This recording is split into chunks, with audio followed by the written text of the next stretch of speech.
Bom, o conceito de câmara escura, apesar de ser um conceito já ultrapassado, porém é o princípio, é a base das câmeras fotográficas que nós temos hoje, tá? O princípio de funcionamento de uma câmera fotográfica. Câmara escura a gente pode pensar como sendo, pode pensar não, né, uma caixa, é um cubo, onde eu tenho apenas um furo, um ponto de entrada de luz para dentro dessa caixa. Então eu tenho ali uma caixa totalmente fechada, mas eu tenho um pontinho em uma das arestas ali, das faces desse cubo, eu tenho um buraquinho para que haja a entrada de raios de luz no interior dessa caixa, tá? Então a gente vai representar uma câmera escura sempre dessa maneira aqui, beleza? A gente está enxergando essa câmera escura aberta, tá? Para conseguir enxergar lá dentro, mas aqui eu tenho um pequeno furo em uma dessas faces dessa câmera, tá? Eu tenho lá na frente um objeto, e aí o que nós vamos observar no interior dessa câmera escura é a formação da imagem daquele objeto em seu interior, tá? Isso daqui lembra muito, além do funcionamento de uma câmera fotográfica, lembra muito o funcionamento do olho, tá? O olho ele tem o mesmo princípio que essa câmera escura. Ele é totalmente fechado, mas tem um ponto aqui que permite a entrada de luz. E lá no fundo dessa câmera escura é onde nós vamos ter a formação da imagem, ou seja, lá no fundo do globo ocular, lá na retina, é onde vai estar formada a imagem dos objetos, no fundo do nosso olho. Então o funcionamento da câmera escura, ela explica também o funcionamento do olho. Lógico, o olho é muito mais complexo, porque tem um monte de órgãos ali dentro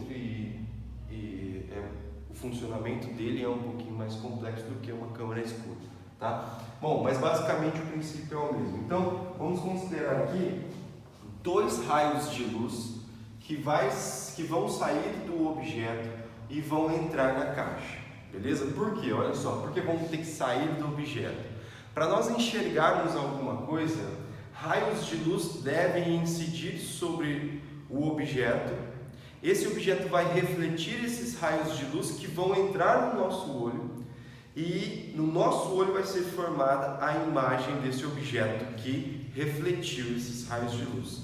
Então nós enxergamos as coisas justamente porque essas coisas estão refletindo raios de luz.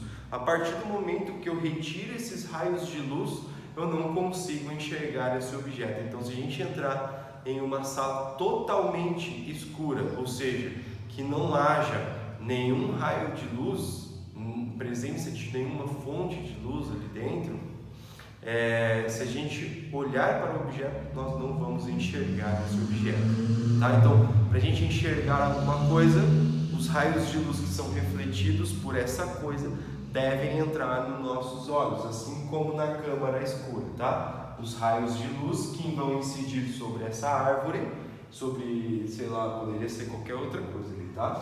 Sobre essa árvore vão ser refletidos e os raios refletidos vão entrar no interior dessa câmara escura, beleza? Vamos considerar dois raios de luz que vão sair dos extremos dessa árvore, porque os raios intermediários, ou seja, os raios entre os extremos, vão estar entre os extremos dentro da câmara escura também, tá? Então vamos considerar um raio de luz que saia dessa extremidade superior da árvore e, caminhando em linha reta, ele entre na nossa câmara escura, tá? Muito linha reta isso daqui, né? Ele entre aqui na nossa câmara escura. Em linha reta porque propagação retilínea do raio de luz. Segundo raio de luz, eu vou considerar que é o que sai da inferior aqui em linha reta e entrando na câmara escura, tá? Então nós temos esses dois raios de luz aqui dos extremos desse objeto. A imagem lá dentro dessa câmara escura, ela vai ter a seguinte característica, olha só. O raio de luz que saiu da extremidade superior da árvore, ela está lá na parte de baixo da caixa. Portanto, a imagem da extremidade superior dessa árvore vai estar aqui na parte de baixo. Acredite. O raio de luz que foi refletido pela extremidade inferior dessa árvore, ela está lá na parte superior da caixa. Então significa que a imagem da parte de baixo da árvore vai estar na parte de cima da caixa. E a parte de cima da árvore vai estar na parte de baixo da caixa. Ou seja, a imagem formada aqui dentro dessa câmara escura vai ser uma imagem invertida. Uma imagem de ponta cabeça. E é exatamente isso que acontece nos nossos olhos. Quando nós enxergamos algum objeto, lá na retina, lá no fundo do nosso globo ocular, a imagem gerada, ela está invertida. Lógico, depois, por meio aqui dos nervos ópticos, essa imagem é levada para o cérebro e aí o cérebro vai inverter e deixar ela na direção correta, tá, pra gente. Mas a formação da imagem lá na retina também é uma imagem invertida, uma imagem de ponta cabeça.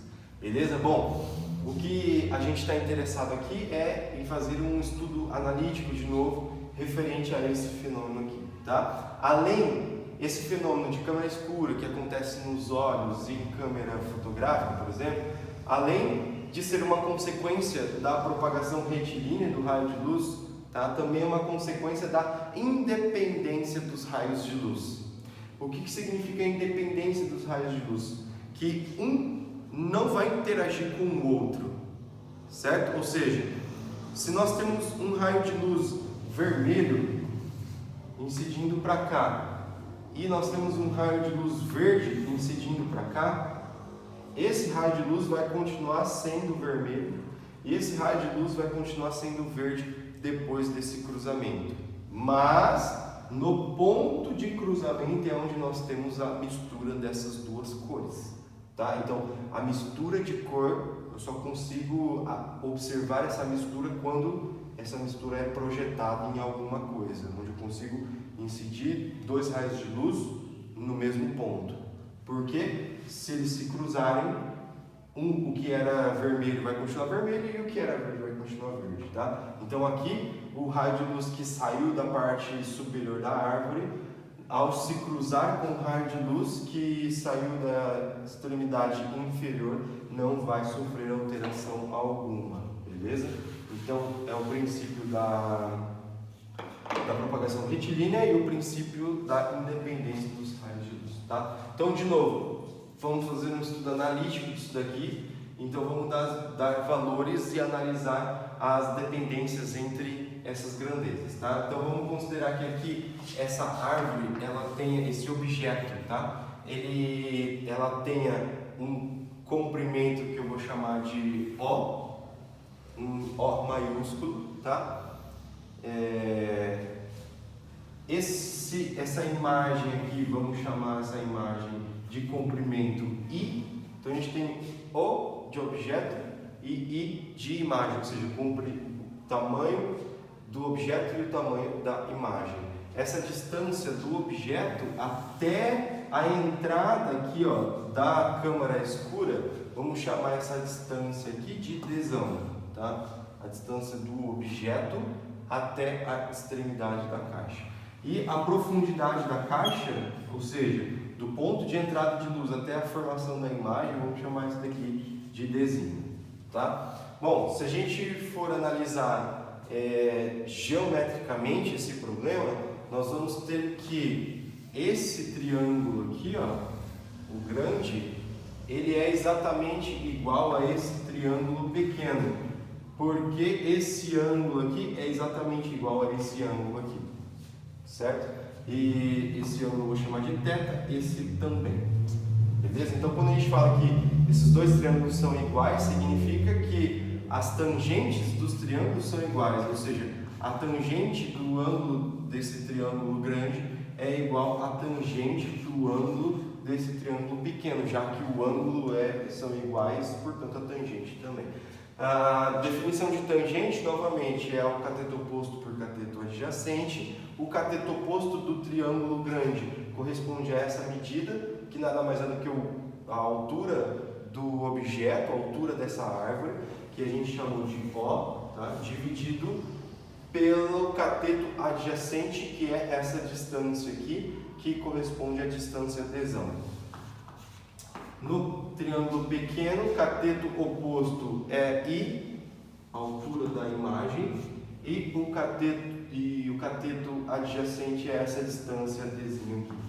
Só vou organizar, vou passar esse desenho para cá, o O para cá. Nós vamos ter que a relação entre os tamanhos da imagem e do objeto é igual à relação entre as distâncias, a profundidade da caixa com a distância do objeto até a caixa, tá? Exatamente igual nós fizemos ali em sombras. A gente chegou a uma relação entre a altura do objeto e sombra e as distâncias entre objeto e fonte e sombra-fonte. Aqui nós temos uma relação entre as alturas de objeto e imagem e uma relação entre as distâncias de objeto até caixa e profundidade da caixa, ou seja, da extremidade até outra da caixa, a formação da imagem da caixa, beleza? Vamos fazer um exemplo para que a gente vai utilizar essa geometria, tá bom?